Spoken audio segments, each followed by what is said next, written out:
독도는 일본 고유 영토입니다. 한국의 불법 점거를 더 이상 용인할 수 없습니다. 일본 총리 다카이치 사나의 발언이었습니다. 그녀는 2024년 9월 도쿄 총리관저 기자회견장에서 세계를 향해 이렇게 선언했습니다. 카메라 플래시가 터졌고 전 세계의 언론이 그 순간을 생중계했습니다. 실제로 데이터는 명확해 보였습니다. 일본 해상자위대 함정수는 155척이었습니다. 한국 해군 함정수는 120척에 불과했습니다. 일본의 국방비는 한국보다 30% 더 많았습니다. 미국 국방부 분석관이었던 저 역시 같은 결론을 내렸습니다. 동해에서 일본의 우위는 명백하다고 말입니다. 여러분, 그런데 말입니다. 6개월 후 일본 방위성은 긴급 회의를 소집했습니다. 그리고 12개월 후에는 글로벌 안보 구도가 완전히 뒤집혀 버렸습니다. 도대체 무슨 일이 벌어진 겁니까? 지금부터 그 놀라운 반전의 순간들을 공개합니다. 그 전에 잠깐 좋아요와 구독 버튼을 꾹 눌러주시면 영상 제작에 아주 큰 힘이 됩니다. 그럼 바로 시작하겠습니다. 저는 조지 메가더입니다. 미국 워싱턴에서 태어나 조지타운 대학교에서 국제관계학을 전공했고 지난 32년간 미국 국방부 산하 동아시아 전략분석실에서 일해왔습니다. 제 보고서는 백악관의 필독 자료였습니다. 국무부 장관이 제 분석을 인용했고 국방부 장관이 제 의견을 물었습니다. 태평양 사령부는 제 데이터를 기반으로 작전을 짰습니다. 적어도 저는 그렇게 믿고 있었습니다. 제 경력을 좀 더 말씀드리겠습니다. 저는 1992년부터 2005년까지 13년간 미 태평양 사령부 정보 분석관으로 일했습니다. 그 기간 동안 북한 핵 문제, 중국 해군 증강, 동아시아 군사 균형을 전담했습니다. 2005년부터 2015년까지는 국방부 본부로 자리를 옮겼습니다. 동아시아 전략 수석 분석관이라는 직함을 받았습니다. F-35 프로젝트 아시아 배치 계획에 직접 참여했고 한미일 삼각 동맹 강화 방안을 연구했습니다. 2015년부터는 동아시아 전략 분석실 실장을 맡았습니다. 30명의 분석관을 이끌었고 연간 200편 이상의 보고서를 검토했습니다. 제가 서명한 문서는 곧바로 대통령 집무실로 전달됐습니다. 저는 확신했습니다. 일본이 동아시아 해양 안보의 핵심 축이라고 말입니다. 한국은 물론 중요한 동맹국이지만 일본과는 급이 다르다고 생각했습니다. 기술력도, 경험도, 규모도 일본이 압도적이라고 믿었습니다. 그날은 2024년 9월 23일 월요일 새벽 5시였습니다. 워싱턴 국방부 상황실의 스크린에서 일본 총리의 목소리가 울려 퍼졌습니다. 저는 커피잔을 든 채 화면을 바라보고 있었습니다. 대만 유사시 일본은 무력 개입을 주저하지 않겠습니다. 다카이치 총리의 첫 번째 발언이었습니다. 저는 고개를 끄덕였습니다. 중국 견제 차원에서 예상 가능한 발언이었으니까요. 하지만 그녀는 거기서 멈추지 않았습니다. 독도는 일본 고유 영토입니다. 한국의 불법 점거를 더 이상 용인할 수 없습니다. 제 손에서 커피잔이 떨어질 뻔했습니다. 이건 단순한 선언이 아니었습니다. 전쟁 신호였습니다. 상황실이 순식간에 아수라장이 됐습니다. 전화벨이 사방에서 울려 퍼졌고 분석관들이 책상 위 자료를 뒤적이기 시작했습니다. 국무부에서 긴급 연락이 왔고 CIA에서도 보고 요청이 들어왔습니다. 백악관은 즉각 브리핑을 요구했습니다. 제 옆에 있던 동료 앤더슨이 당황한 목소리로 물었습니다. 조지, 일본이 왜 저러는 거야? 대만은 이해가 가는데 독도는 대체 왜 건드리는 거지? 저도 정확히 알 수 없었습니다. 하지만 한 가지는 확실했습니다. 일본이 한국을 자극하면 한미일 삼각 공조가 흔들립니다. 동아시아 안보 구도 전체가 무너질 수 있었습니다. 일본이 그걸 모를 리 없는데 왜 이런 선택을 했을까요? 그때 상사인 매티스 장관이 브리핑룸으로 들어왔습니다. 그의 표정은 의외로 차분했습니다. 여러분 진정하십시오. 일본의 결단은 동아시아 지역 안정에 기여할 것입니다. 저는 귀를 의심했습니다. 지역 안정이라고요? 지금 일본이 한국을 정면으로 도발했는데 말입니다. 장관은 계속해서 말했습니다. 일본이 대만 방어 의지를 보인 것은 매우 긍정적입니다. 중국을 견제할 수 있는 강력한 동맹국의 모습을 보여줬습니다. 독도 문제는 오래된 영토 분쟁일 뿐이니 크게 신경 쓸 필요 없습니다. 주변 분석관들이 고개를 끄덕였습니다. 하지만 저는 동의할 수 없었습니다. 뭔가 잘못됐습니다. 일본이 단순히 영토 주장을 한 게 아니라는 직감이 들었습니다. 브리핑이 끝나고 저는 제 책상으로 돌아왔습니다. 머릿속이 복잡했습니다. 일본의 발표 원문을 다시 읽어봤습니다. 문장 하나하나가 지나치게 단정적이었습니다. 마치 누군가를 자극하기 위해 의도적으로 작성한 것처럼 보였습니다. 그리고 군사정보와 맞지 않는 부분들이 눈에 들어왔습니다. 일본이 제시한 독도 주변 해역 데이터가 실제 군사 위성 정보와 차이가 있었습니다. 이건 단순한 실수가 아니었습니다. 누군가 의도적으로 정보를 왜곡한 겁니다. 저는 서랍을 열었습니다. 거기에는 할머니가 남긴 작은 흑백 사진이 있었습니다. 사진 뒤에는 할머니의 필체로 짧은 문구가 적혀 있었습니다. 한국은 조용할 때 가장 강한 나라란다. 한옥희. 할머니는 1950년 한국전쟁 때 미군 부대와 인연이 닿아서 미국으로 건너오셨다고 들었습니다. 그곳에서 제 할아버지인 메가더 장군을 만났습니다. 할아버지는 생전에 제게 말씀하셨습니다. 내가 본 위대한 국민은 한국인이다. 저는 그 말의 의미를 정확히 이해하지 못했습니다. 한국계 미국인 3세로 태어난 저에게 한국은 먼 나라였으니까요. 하지만 오늘 일본 총리의 입에서 독도라는 단어가 나오는 순간 제 안에서 뭔가 깨어났습니다. 사진을 바라보며 저는 생각했습니다. 일본이 왜 이렇게까지 한국을 도발하는 걸까요? 독도 문제는 정상 국가라면 함부로 건드릴 이유가 없는 카드였습니다. 자칫하면 동아시아 전체가 흔들리니까요. 그런데 일본은 그걸 알면서도 꺼내들었습니다. 뭔가 숨겨진 이유가 있었습니다. 겉으로 드러나지 않은 의도가 분명히 존재했습니다. 다음날 아침 저는 매티스 장관의 집무실로 찾아갔습니다. 장관은 서류를 검토하고 있었습니다. 조지 무슨 일인가? 저는 일본 발표 원본과 제가 분석한 자료를 책상 위에 펼쳤습니다. 장관님, 일본의 행동에는 의도가 있습니다. 한국을 자극할 이유가 없습니다. 불편한 진실이 있을 수 있습니다. 장관이 자료를 훑어봤습니다. 그의 표정이 조금 굳어졌습니다. 자네 말은 이해하네. 하지만 일본은 70년 동맹이야. 함부로 의심할 순 없어. 그래서 제가 직접 확인하고 싶습니다. 장관이 고개를 들었습니다. 뭘 확인한다는 건가? 한국에 가서 동아시아의 현 균형을 정확히 파악하겠습니다. 일본이 왜 저렇게 나오는지도 직접 알아보고 싶습니다. 장관은 잠시 저를 바라보다가 말했습니다. 좋아. 한국에 직접 가서 상황을 판단해와. 일본이 왜 저렇게 나오는지도 파악해라. 하지만 조심하게. 자네 그 한국 혈통 때문에 감정적으로 판단하면 안 돼. 저는 고개를 끄덕였습니다. 하지만 속으로는 이미 결심했습니다. 이번 사태는 단순한 정보 분석을 넘어선 문제였습니다. 제 가족의 역사, 할머니가 남긴 그 말의 의미를 이해해야 할 순간이 온 겁니다. 그날 저녁 저는 한국행 비행편을 예약했습니다. 서울 인천공항으로 가는 직항편이었습니다. 비행기에 오르며 저는 다시 한번 할머니의 사진을 꺼내봤습니다. 한국은 조용할 때 가장 강한 나라란다. 이 말의 진짜 의미를 이제 알아야 할 때가 왔습니다. 인천공항에 도착한 건 다음날 오후였습니다. 서울은 생각보다 조용했습니다. 일본 총리가 독도 도발을 한 지 이틀이 지났는데 공항은 평소와 다름없이 평화로웠습니다. 뉴스 화면에서도 특별한 긴급 보도는 보이지 않았습니다. 이상했습니다. 미국 같았으면 벌써 언론이 난리였을 겁니다. 전문가들이 TV에 나와 떠들어댔을 거고 시위대가 거리로 쏟아져 나왔을 겁니다. 그런데 한국은 마치 아무 일도 없다는 듯 고요했습니다. 택시를 타고 국방부 청사로 향했습니다. 번역기를 켜서 기사님께 물었습니다. 일본이 독도 문제로 도발했는데 한국인들은 화를 내지 않나요? 기사님은 빙긋이 웃으셨습니다. 아, 그거요? 뭐 일본이 저러네 하고 넘어가죠. 저희는 익숙해요. 어차피 독도는 우리 땅이니까. 저는 고개를 갸우뚱했습니다. 익숙하다고요? 이건 단순한 영토 분쟁이 아니라 일본 총리가 공식 석상에서 한 선전포고 수준의 발언인데 말입니다. 국방부 청사에 도착하자 한국군 장교 몇 명이 저를 맞이했습니다. 그중 한 명이 장도윤 소령이었습니다. 해군 정보 전문가이자 KDDX 프로젝트 담당자라고 소개했습니다. 조지 메가더 분석관님 멀리서 오시느라 수고하셨습니다. 장도윤 소령은 차분한 목소리로 인사했습니다. 30대 후반쯤 되어 보였는데 눈빛이 예사롭지 않았습니다. 뭔가 깊은 것을 알고 있는 사람의 눈빛이었습니다. 회의실로 안내받았습니다. 그런데 분위기가 너무 평온했습니다. 일본이 독도를 노골적으로 도발했고 일본 함정이 동해로 움직이고 있다는 정보도 있는데 한국 국방부 직원들은 평소처럼 차분하게 업무를 보고 있었습니다. 저는 참을 수 없었습니다. 소령님, 지금 일본이 독도에 압박을 가하고 있는데 왜 이렇게 조용합니까? 정부 브리핑도 없고 언론도 떠들썩하지 않고 심지어 여기 국방부도 긴급 상황처럼 보이지 않는데 말입니다. 장도윤 소령은 잠시 저를 바라보다가 짧게 답했습니다.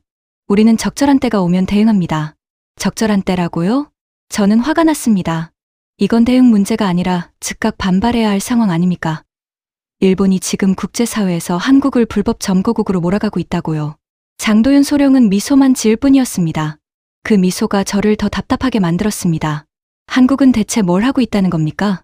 회의는 형식적으로 끝났습니다. 한국 측은 일본 상황을 모니터링 중이라는 말만 반복했습니다. 구체적인 대응 계획도 반박 자료도 보여주지 않았습니다. 숙소로 돌아온 저는 즉시 워싱턴에 보고했습니다.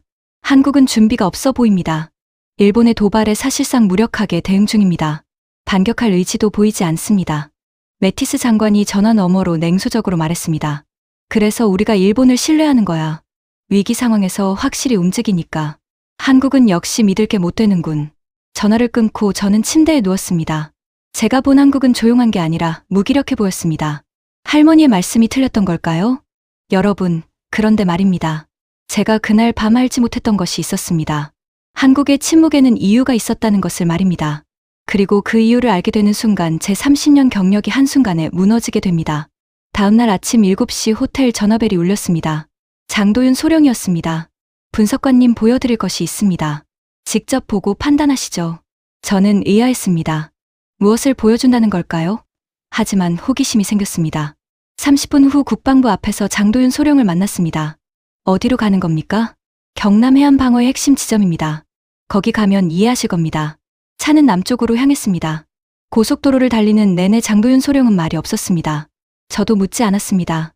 뭔가 중요한 걸 보여줄 거라는 예감이 들었습니다. 3시간을 달려 도착한 곳은 해군기지였습니다. 출입 절차를 거쳐 지하로 내려갔습니다. 거대한 경납고가 나타났습니다. 그리고 저는 숨이 멎을 뻔했습니다. 도산 안창호 KSS-3 블록 2 잠수함이었습니다. 차세대 확장형 잠수함이었습니다. 리튬이온 배터리와 차세대 AIP 시스템, 저소음 스크류까지 장착된 최첨단 잠수함이었습니다. 이건 단순한 재래식 잠수함이 아니었습니다. 성능만 보면 핵잠수함에 준하는 은밀성을 가진 괴물이었습니다. 이게 대체 뭡니까? 장도윤 소령이 조용히 말했습니다. 이게 바로 일본이 독도를 도발한 이유입니다. 저는 멈칫했습니다. 무슨 말인지 이해가 안 됐습니다. 잠수함이 독도 도발하고 무슨 관계가 있습니까? 장도윤 소령은 경납고를 천천히 걸으며 설명하기 시작했습니다. 일본은 헌법 구조 때문에 핵잠수함을 만들 수 없습니다. 미국도 일본의 핵잠 도입을 수년째 승인 거부하고 있습니다. 일본이 아무리 떠들어도 내부 여론과 헌법상 불가능합니다. 저는 고개를 끄덕였습니다. 그건 알고 있었습니다. 반면 한국은 어떻게 했을까요? 장도윤 소령이 물었습니다. 끌어온 언론 플레이도 하지 않았습니다. 국회 결의도 없었습니다. 그냥 무역 협상 자리에서 미국의 핵잠수함 도입 승인을 조용히 받아냈습니다. 현재 설계 80% 진행됐고 기지 공사도 거의 완료됐습니다. 2년 후면 한국 해군이 핵잠수함을 보유하게 됩니다. 저는 눈이 커졌습니다.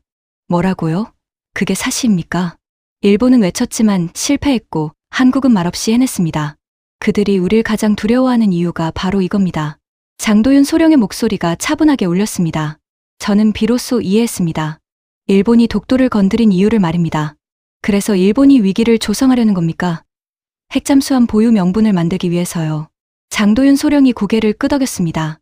맞습니다. 일본은 위기를 조성해야 핵잠수함 보유 명분을 얻을 수 있습니다. 독도는 도발용 카드입니다. 한국이 위협적이라는 프레임을 만들려는 겁니다. 저는 전율했습니다. 한국의 침묵이 이해되기 시작했습니다. 이건 무능함이 아니었습니다. 확신의 침묵이었습니다. 말하지 않아도 이미 승리를 확정지은 나라의 여유였습니다. 분석관님, 한국은 조용합니다. 하지만 그건 약해서가 아닙니다. 이미 모든 걸 준비했기 때문입니다. 여러분, 저는 그때 생각했습니다. 제가 30년 동안 무엇을 분석해 온 걸까요? 일본의 표면적인 힘만 보고 한국의 실질적인 역량은 놓친 게 아닐까요? 하지만 충격은 여기서 끝이 아니었습니다. 장도윤 소령은 제게 더 많은 진실을 보여줄 준비가 되어 있었습니다. 잠수함을 본 다음 날 장도윤 소령에게서 다시 연락이 왔습니다. 더 보여드릴 게 있습니다. 어제 본 핵잠수함 설계만으로도 충격이 컸는데 한국이 또 뭘 숨기고 있다는 건지 궁금했습니다. 부산 남구에서 특수정에 올라탔습니다. 배가 파도를 가르며 동해로 나아가는 동안 장도윤 소령은 말이 없었습니다. 저도 묻지 않았습니다. 어차피 곧 알게 될 테니까요. 1시간쯤 지났을까요? 배는 해안에서 멀리 떨어진 곳에 있는 해상 플랫폼에 도착했습니다. 겉으로 보기엔 평범한 해양관측소 같았지만 지하로 내려가자 완전히 다른 세계가 펼쳐졌습니다. 여기는 한국 해군의 통합 감시 센터입니다. 장도윤 소령의 설명과 함께 거대한 스크린이 눈앞에 나타났습니다. 동해 전체를 실시간으로 3D 모델링한 화면이었습니다. 수면 위의 선박들, 수중의 잠수함들, 상공의 항공기들까지 모든 게 한눈에 보였습니다. 이건 제 입에서 말이 제대로 나오지 않았습니다. 미국 해군도 일부 해역만 가능한 시스템인데 한국이 이걸 동해 전체에 구축했다는 게 믿기지 않았거든요. 화면에는 일본 해상자위대 함정, 중국 해군 함정, 북한 선박들이 각각 다른 색깔로 표시되면서 실시간으로 움직임이 추적되고 있었습니다. 음향 패턴 분석 시스템도 가동 중입니다. 수중에서 들리는 모든 소리를 분류하고 있습니다. 잠수함 스크류 소리, 선박 엔진 소리, 심지어 고래 울음소리까지 구분해냅니다. 장도연 소령이 화면을 확대하자 동해 한가운데 떠있는 푸른색 함정이 나타났습니다. 가상 시뮬레이션으로 구현된 KDDX 한번함이었습니다. 한국형 차기 구축함 KDDX입니다. 스텔스 선체에 통합 마스트 구조를 적용했습니다. 레이더, 전자전 장비, 통신 시스템이 마스트 하나 안에 다 들어가 있습니다. 기존 이지스함은 이것들이 따로따로 튀어나와 있어서 레이더 반사 면적이 컸는데 KDDX는 그걸 40에서 65%까지 줄였습니다. 순간 머릿속이 복잡해졌습니다. 미국의 차세대 구축함 DDGX 프로젝트를 제가 직접 검토했었는데 그것도 아직 이 수준까지는 도달하지 못했거든요. 한국이 미국보다 앞서 있다는 말입니까? 게다가 국내 개발한 듀얼밴드 AESA 레이더를 장착했습니다. 탄도탄 추적하면서 동시에 잠수함 탐지하고 해상 감시까지 한 번에 처리할 수 있습니다. 일본 이지스함은 이 중 한두 가지만 동시에 할 수 있는데 말입니다. 제 손이 저절로 책상을 짚었습니다. 다리에 힘이 빠지는 느낌이었습니다. 미국 버크급 구축함도 아직 갖추지 못한 기술을 한국이 이미 구현했다는 게 현실로 다가왔습니다. 한국은 지난 12년간 조용히 개발했습니다. 일본은 그걸 몰랐습니다. 장도윤 소령이 화면을 전환했습니다. 이번엔 일본 해상자위대 함정들이 표시됐는데 데이터가 중간중간 끊겨 있었습니다. 빨간 점선으로 표시된 구간들이 많았습니다. 이건 뭡니까? 일본이 놓친 정보들입니다. 일본 이지스함의 탐지 시스템은 외부 정보에 의존하는 구조입니다. 특히 한국의 조기 경보 데이터와 음향 경보가 없으면 동해에서 시력의 절반을 잃습니다. 제가 화면을 뚫어지게 바라보는 동안 가슴속에서 뭔가 무너지는 소리가 들리는 것 같았습니다. 일본 함정 주변에 회색으로 표시된 영역들, 탐지 불가 구역이라고 표시된 그 공백들이 제 눈에 너무나 선명하게 들어왔습니다. 일본은 P1 초계기를 자랑스럽게 운용하지만 실제로는 한국이 제공하는 초기 위치 정보에 의존합니다. 중국 잠수함이 동해로 들어오면 한국이 먼저 감지하고 그 정보를 일본에 넘겨주는 거죠. 일본은 그걸 받아서 마치 자기들이 찾은 것처럼 보고합니다. 그러니까 한국이 정보를 주지 않으면 일본은 장님이 된다는 겁니까? 제 목소리가 갈라졌습니다. 입안이 바짝 마르는 기분이었습니다. 정확합니다. 장도윤 소령은 새로운 화면을 띄웠습니다.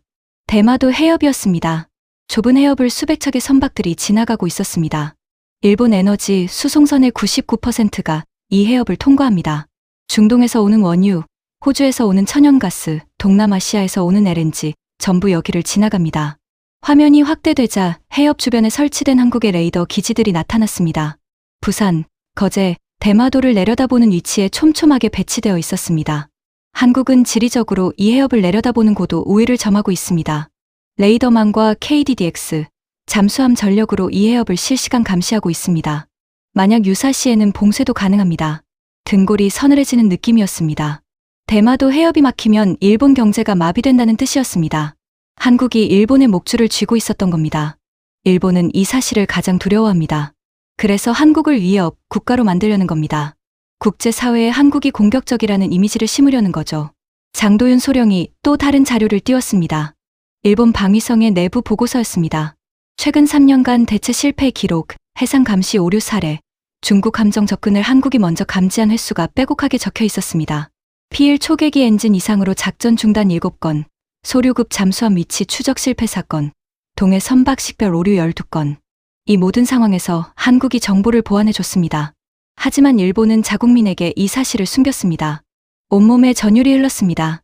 일본이 강력해 보였던 이유는 한국 정보에 기생해왔기 때문이었던 겁니다. 제가 30년 동안 분석해온 동아시아 안보 구도가 순식간에 무너지는 느낌이었습니다. 일본 내부 보고서에는 이렇게 적혀 있습니다. 한국의 조기 경보 및 음향 정보 없이는 동해 작전 수행 곤란. 장도윤 소령의 목소리가 차갑게 울렸습니다. 독도 도발은 한국을 흔들기 위한 게 아닙니다. 일본 내부의 무능함을 덮기 위한 쇼입니다. 자국민에게 우리는 강하다는 착각을 심어주려는 거죠. 제 입에서 피식 웃음이 새어나왔습니다. 웃음인지 한숨인지 저도 모를 소리였습니다. 강하기는커녕 더 초라해 보이는데 말입니다. 소령님, 그런데 한국은 왜 이 사실을 국제사회에 말하지 않았습니까? 이렇게 강력한 감시망과 전력을 갖추고 있으면서 말입니다. 장도윤 소령은 조용히 말했습니다. 말할 필요가 없었으니까요. 우린 이미 일본을 완전히 보고 있었거든요. 그들이 뭐 하든 다 보입니다. 말하지 않아도 우리가 우위에 있다는 걸 알고 있었습니다. 센터를 나오며 제 머릿속은 복잡했습니다. 미국이 70년 동안 일본을 기본값으로 생각했지만 실체는 완전히 반대였던 겁니다. 동아시아 안보의 중심축은 이미 한국으로 옮겨가 있었습니다. 그걸 저희가 몰랐던 겁니다. 여러분, 저는 그때 생각했습니다. 미국이 그동안 얼마나 많은 실수를 해왔을까요?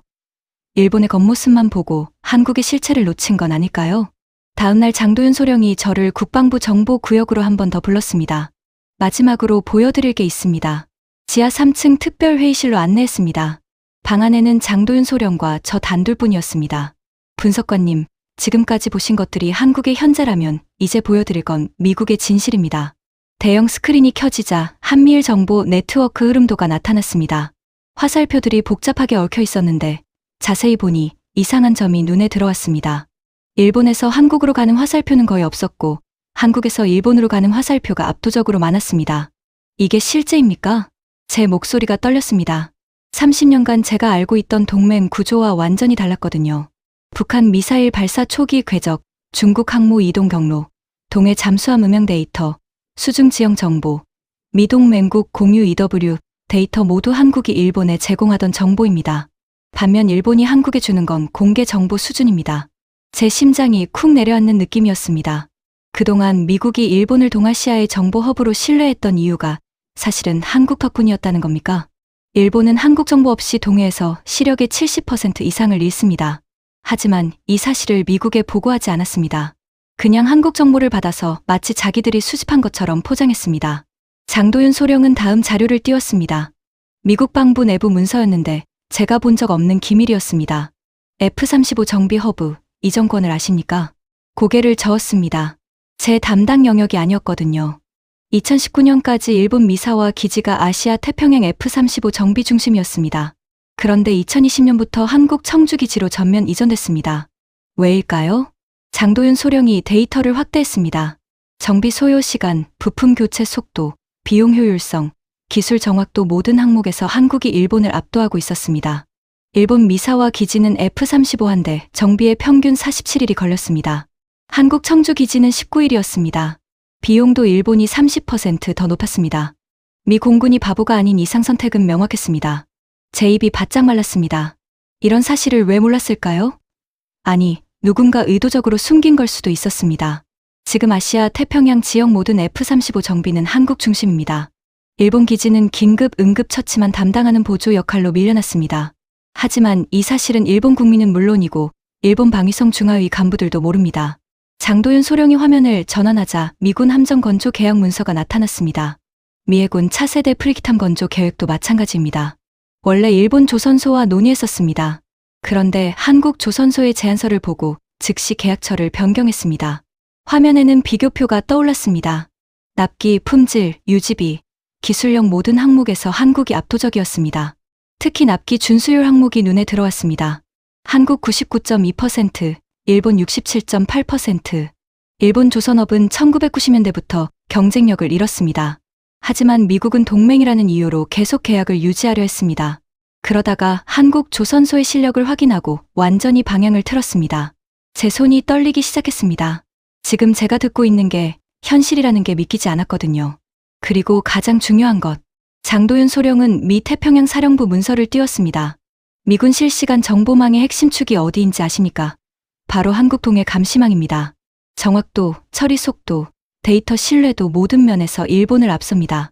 태평양 사령부는 2022년부터 한국 감시망을 1차 정보원으로, 일본 감시망을 2차 검증용으로 재분류했습니다. 가슴속에서 뭔가 무너지는 소리가 들렸습니다.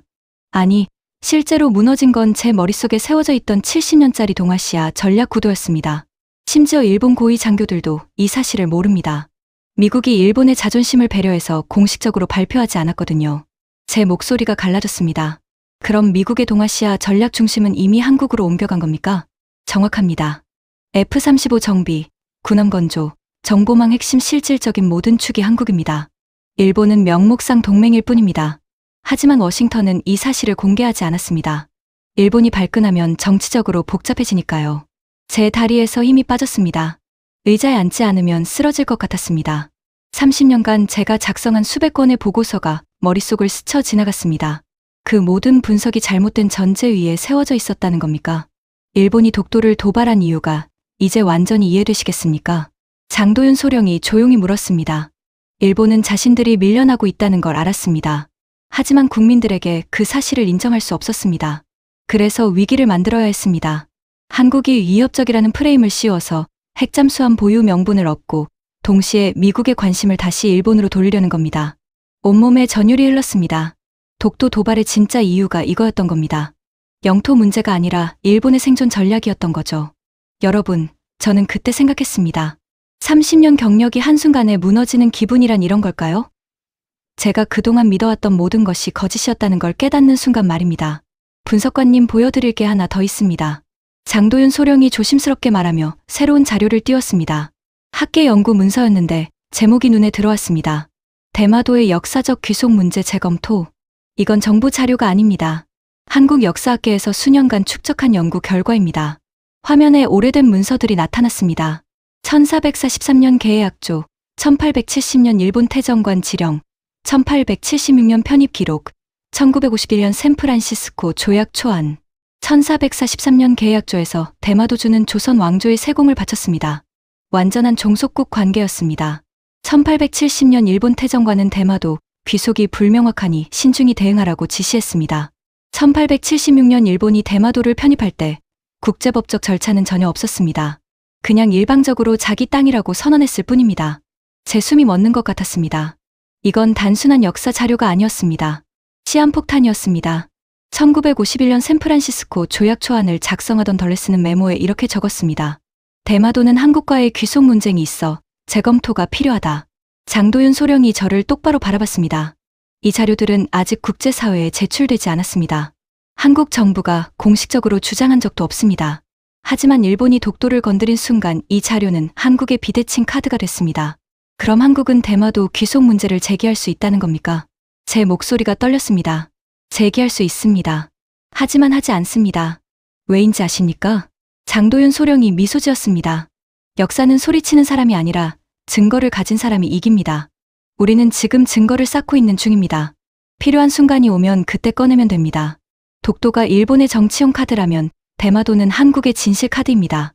제 머릿속이 복잡하게 돌아갔습니다. 한국은 말없이 모든 걸 준비하고 있었던 겁니다.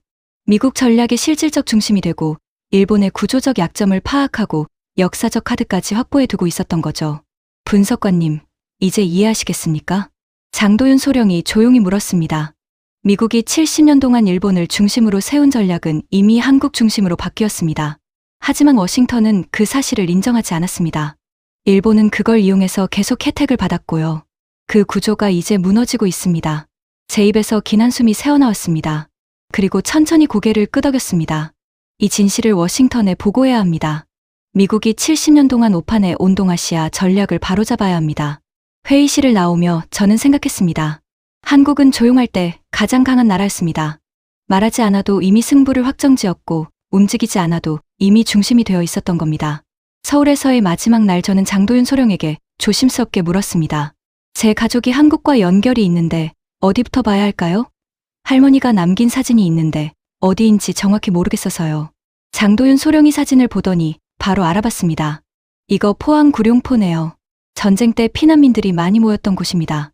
미군 보급선이 드나들던 항구이기도 했고요. 구룡포, 그 이름이 가슴속에서 울렸습니다. 혼자 가시면 찾기 어려울 겁니다. 제가 차량 하나 준비해드리죠. 다음날 새벽 저는 포항으로 향하는 차에 올랐습니다. 서울에서 포항까지는 3시간 남짓 걸렸습니다. 창밖으로 펼쳐지는 한국의 풍경을 바라보며 저는 복잡한 생각에 잠겼습니다. 며칠 전만 해도 한국은 제게 먼 나라였는데 지금은 제 뿌리를 찾아가는 여정이 되어버렸습니다. 포항에 도착하자 바다 냄새가 코를 찔렀습니다. 구룡포항은 작은 어촌 마을이었습니다. 한적하고 평화로웠습니다. 하지만 이 조용한 항구 아래에는 전쟁의 상처가 새겨져 있었습니다. 사진 속 배경과 일치하는 방파제를 찾는 데는 오래 걸리지 않았습니다. 70년이 지났지만 방파제의 기본 구조는 그대로였습니다. 파도가 철썩이는 소리를 들으며 저는 그 자리에 한참을 서 있었습니다. 미국인인가요? 뒤에서 누군가 영어로 말을 걸었습니다. 70대로 보이는 할아버지였습니다. 영어 발음이 제법 유창했습니다. 네, 맞습니다. 한국전쟁 때 이 동네에 미군들이 많이 왔었어요. 보급품 하역하러요. 저도 그때 어린 나이에 미군들 도우면서 영어를 배웠죠. 그때 이 마을 사람들이 많이 도왔습니다. 하지만 전쟁이라는 게 참 많은 걸 앗아갔어요. 할아버지는 구룡포 어촌 박물관으로 저를 안내했습니다. 박물관에는 전쟁 당시 사진들이 전시되어 있었습니다. 피난민들, 미군 병사들, 그리고 폐허가 된 마을의 모습들이었습니다. 일본은 전쟁 덕분에 돈을 벌었지만 여기는 가족을 잃었어요. 할아버지의 말에 제 가슴이 철렁했습니다. 무슨 말씀이신지요? 전쟁 특수 아세요? 일본이 한국전쟁으로 경제를 살렸다는 거요. 할아버지는 박물관 한쪽 전시 자료를 가리켰습니다. 거기엔 놀라운 숫자들이 적혀 있었습니다. 1950년부터 1953년까지 일본이 미군에 납품한 군수물자, 금액이 36억 달러였습니다. 당시 일본 연간 수출액 3배가 넘는 금액이었습니다. 미쓰비시, 도요타, 히타치 같은 일본 대기업들이 모두 이 전쟁 특수로 성장했다고 적혀 있었습니다. 일본은 피땀 흘리지 않고 경제를 재건했어요. 반면 한국은 300만 명이 죽었죠. 일본의 경제 기적은 한국인의 피 위에 세워진 겁니다. 제 손이 떨리기 시작했습니다. 그동안 일본의 경제 성장을 기적이라고 배워왔는데 그 기적의 바탕이 이거였다는 겁니까? 미군 보급품, 탄약, 차량, 통신 장비 전부 일본에서 만들어서 한국으로 왔어요. 일본 공장들은 24시간 돌아갔죠. 전쟁이 끝나기를 바라지 않았을 겁니다. 전쟁이 길어질수록 돈을 더 벌었으니까요. 가슴속에서 뭔가 타오르는 걸 느꼈습니다. 할아버지는 계속해서 말했습니다. 그리고 그 일본이 지금 독도가 자기네 땅이라고 우기고 있어요. 한국전쟁으로 배를 불리고 이제 와서 한국 땅까지 빼앗으려는 겁니까? 참 뻔뻔한 나라예요. 할아버지의 목소리에는 분노보다는 서글픔이 묻어 있었습니다. 박물관을 나와 저는 다시 방파제로 갔습니다. 이번엔 현지 역사 연구자를 만났습니다. 그분은 제가 가진 사진을 보더니 놀라는 표정을 지었습니다. 이 사진 속 여성분이 누구신지 아십니까? 제 할머니입니다. 그렇다면 당신이 혹시 메가더 장군의 손자입니까? 연구자의 눈이 커졌습니다. 그럼 이야기를 좀 해드려야겠네요. 메가더 장군은 인천 상륙 작전 이후 이 구룡포에 며칠간 머물렀어요. 전투 보급 작전을 지휘하면서요. 그때 이 마을에서 한 여성을 만났다는 기록이 있습니다. 제 심장이 빠르게 뛰기 시작했습니다. 그분이 바로 당신 할머니일 겁니다. 전쟁으로 가족을 잃고 홀로 남았던 한국 여성이었죠. 메가더 장군은 그분을 미국으로 데려갔고 그곳에서 결혼했다고 들었습니다. 연구자는 오래된 문서처를 꺼냈습니다. 거기엔 당시 구룡포의 상황이 상세히 기록되어 있었습니다. 1950년 10월 구룡포항에는 피난민 3천여 명이 몰려들었습니다. 먹을 것도 잠잘 곳도 없었습니다. 질병이 퍼졌고 매일 사람들이 죽어나갔습니다. 미군 보급선이 들어올 때마다 사람들은 살려달라고 매달렸습니다. 저는 숨을 삼켰습니다. 제 할머니도 그 피난민 중 한 명이었을 거라는 생각에 가슴이 먹먹해졌습니다. 당신 할머니도 그 중 한 명이었을 겁니다. 가족을 잃고 모든 걸 잃었지만 끝까지 살아남았던 분이죠. 메가더 장군이 그분의 모습에서 한국인의 강인함을 봤다고 합니다. 연구자가 오래된 일기장 사본을 보여줬습니다. 메가더 장군이 직접 쓴 글이었습니다. 내가 본 위대한 국민은 한국인이다. 그들은 모든 것을 잃었지만 무너지지 않았다. 특히 한 여성의 눈빛을 잊을 수 없다. 그 눈빛에는 절망이 아니라 희망이 있었다. 제 눈에서 눈물이 흘러내렸습니다. 할아버지가 했던 말의 의미를 이제야 알겠더군요. 그 말은 한국인 전체를 향한 것이기도 했지만 동시에 할머니를 향한 고백이었던 겁니다. 그런데 일본은 그 전쟁으로 돈을 벌었어요. 제 목소리가 떨렸습니다. 일본 기업들은 한국인이 죽어가는 동안 군수품을 팔아 배를 불렸습니다. 그리고 지금 와서 독도가 자기네 땅이라고 우기고 있습니다. 연구자는 조용히 말했습니다. 그래서 한국은 더 조용합니다. 분노로 맞서면 일본과 같아지니까요. 대신 진실을 쌓고 실력을 쌓고 증거를 모읍니다. 그리고 적절한 때가 오면 세상에 보여주는 거죠. 복수는 감정이 아니라 정의로 하는 겁니다. 저는 방파제 끝에 서서 바다를 바라봤습니다. 파도가 철썩이고 있었습니다. 70년 전 할머니도 이 자리에서 같은 바다를 봤겠죠. 가족을 잃고 모든 걸 잃었지만 그래도 살아남았던 그 여성이 제 할머니였습니다. 그날 밤 저는 구룡포의 작은 여관에 묵었습니다. 잠이 오지 않았습니다. 머릿속에는 지난 며칠간 본 모든 것들이 스쳐 지나갔습니다. 한국의 핵잠수함, KDDX, 동해 감시망, 미국 전략의 실체, 일본의 정보 기생구조, 전쟁 특수로 성장한 일본 경제, 그리고 제 할머니의 이야기까지 모든 조각이 맞춰지기 시작했습니다. 일본이 독도를 건드린 이유가 이제 명확했습니다. 과거의 빚을 숨기고 현재의 무능함을 감추고 미래의 주도권을 되찾기 위한 필사적인 몸부림이었던 겁니다. 새벽, 저는 다시 방파제로 나갔습니다. 해가 떠오르고 있었습니다. 주황빛 햇살이 바다를 물들이는 모습이 장엄했습니다. 할머니, 당신이 지키고 싶었던 품격을 이제 제가 증명하겠습니다. 일본의 거짓과 한국의 진실을 세상에 알리겠습니다. 바람이 제 얼굴을 스쳤습니다. 마치 할머니가 대답하는 것 같았습니다. 손에 든 사진 속 할머니의 미소가 더 선명하게 보이는 느낌이었습니다. 구룡포를 떠나며 저는 결심했습니다. 워싱턴으로 돌아가 모든 진실을 보고하겠다고요. 일본의 거짓을, 한국의 진실을, 그리고 미국이 70년 동안 오판해온 역사를 바로잡겠다고 말입니다. 이건 더 이상 정보 분석가의 임무가 아니었습니다. 제 가족의 역사를 지키는 일이자 정의를 바로 세우는 일이었습니다. 비행기 티켓을 예약하며 저는 생각했습니다. 이제 진짜 전쟁이 시작되는 거라고요. 하지만 이번에는 총과 칼이 아니라 진실과 증거로 싸우는 전쟁이 될 거라고요. 그리고 이번에는 제가 최전선에 서겠다고 다짐했습니다. 워싱턴으로 돌아온 저는 곧바로 업무에 착수했습니다. 한국에서 확인한 모든 것들을 정리해야 했습니다. 72시간 동안 저는 사무실에 틀어박혀 보고서를 작성했습니다. 보고서 제목은 동아시아 안보 구조의 재평가, 일본 중심에서 한국 중심으로의 전환이었습니다. 모든 증거를 담았습니다. 300페이지가 넘는 방대한 분량이었습니다. 하지만 한 글자도 빼고 싶지 않았습니다. 모든 문장이 진실이었고 모든 데이터가 증거였으니까요. 보고서를 완성한 저는 상사인 해리슨 국장에게 면담을 요청했습니다. 다음 날 아침 9시 저는 국장실 문을 두드렸습니다. 들어오게. 해리슨 국장은 책상에 앉아 서류를 검토하고 있었습니다. 저는 보고서를 책상 위에 올려놓았습니다. 한국 출장 결과 보고서입니다. 반드시 읽어보셔야 합니다. 해리슨 국장이 표지를 보더니 눈썹을 치켜 올렸습니다. 동아시아 안보 구조의 재평가. 제목부터 심상치 않은데 내용은 더 심상치 않습니다. 저는 단호하게 말했습니다. 해리슨 국장이 보고서를 펼치기 시작했습니다.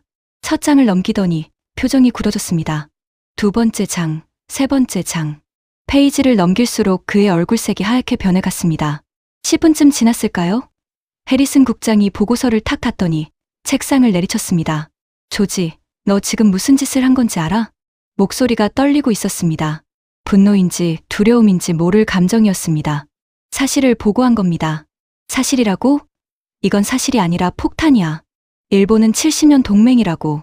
우리가 이걸 공개하면 어떻게 되는지 생각해봤어? 공개해야 합니다. 미국이 70년 동안 잘못된 전제위에서 전략을 세워왔다는 걸 인정해야 합니다.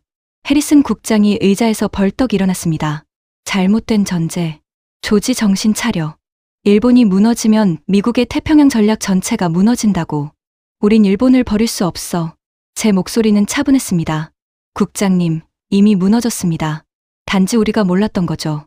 아니, 보려 하지 않았던 겁니다. 해리슨 국장이 창문 쪽으로 걸어가 한숨을 내쉬었습니다. 잠시 침묵이 흘렀습니다. 그리고 그가 돌아서며 말했습니다. 조지, 자네 일본이 얼마나 미국에 중요한지 알아. 주일 미군 기지 130개, 연간 방위비 분담금 80억 달러. 태평양 전략의 핵심 거점이라고. 이걸 포기하라는 거야? 포기하라는 게 아닙니다. 현실을 직시하자는 겁니다. 이미 실질적 중심축은 한국으로 옮겨갔습니다. F-35 정비, 군함 건조, 정보망 모든 게 한국 중심입니다. 우리가 인정하지 않고 있을 뿐입니다. 해리슨 국장이 책상으로 돌아와 의자에 주저앉았습니다. 이걸 국제회의에 제출하면 어떻게 되는지 알아. 일본 정부가 붕괴할 수도 있어. 니케이 지수는 폭락할 거고 동아시아 전체가 혼란에 빠질 거야. 그 책임을 누가 지나? 진실을 말하는 게 왜 책임 문제가 됩니까? 제 목소리가 높아졌습니다. 오히려 거짓 위에 세운 전략이 더 위험하지 않습니까?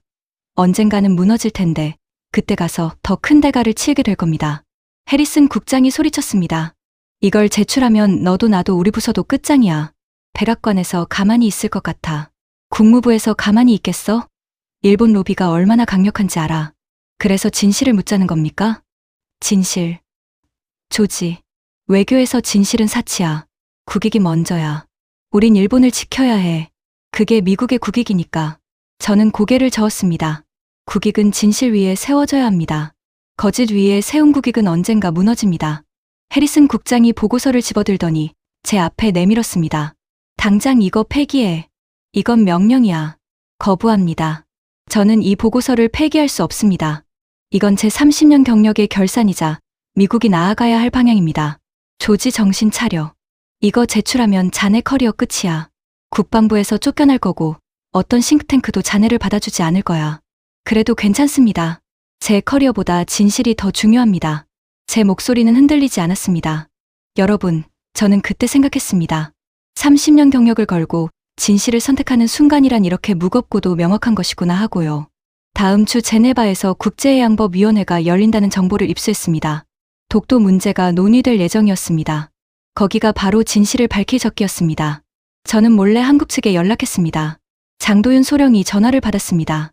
분석관님, 무슨 일이십니까? 제네바 회의에 참석하고 싶습니다. 하지만 미국 측 공식 자격으론 불가능합니다. 방법이 있을까요? 잠시 침묵이 흘렀습니다. 그리고 장도윤 소령이 조용히 말했습니다. 한국 측 협력관 자격으로 입장하시면 됩니다.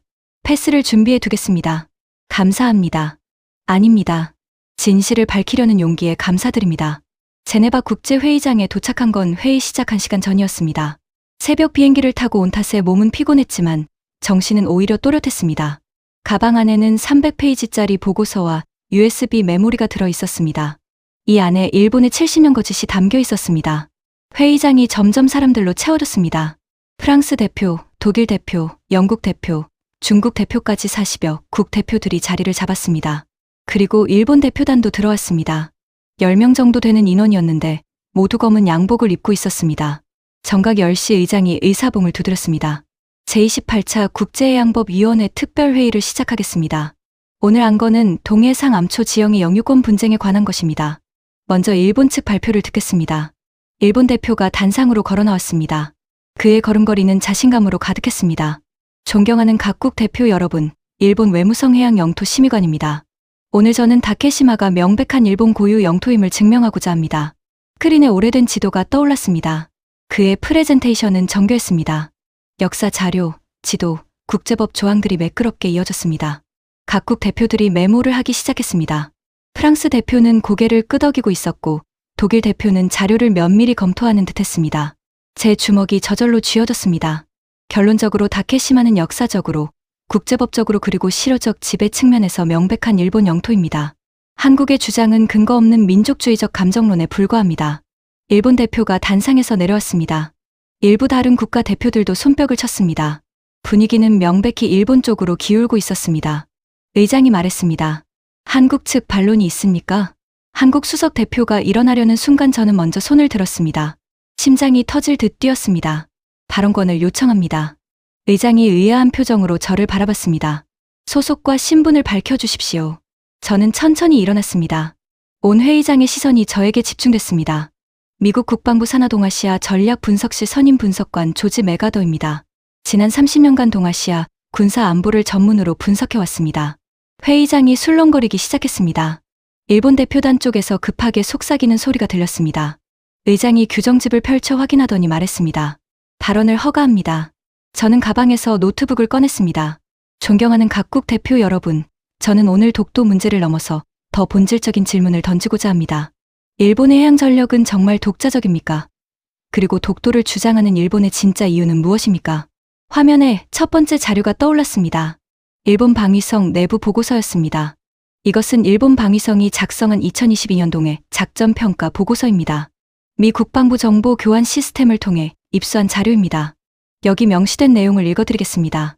대마도 해협 잠수함 탐지율 38%, 한국 제공정보 의존도 72%, 독자 작전 수행 시 실패율 42%. 회의장이 완전히 조용해졌습니다. 일본은 한국 없이는 자국 인근 해역조차 제대로 감시할 수 없습니다.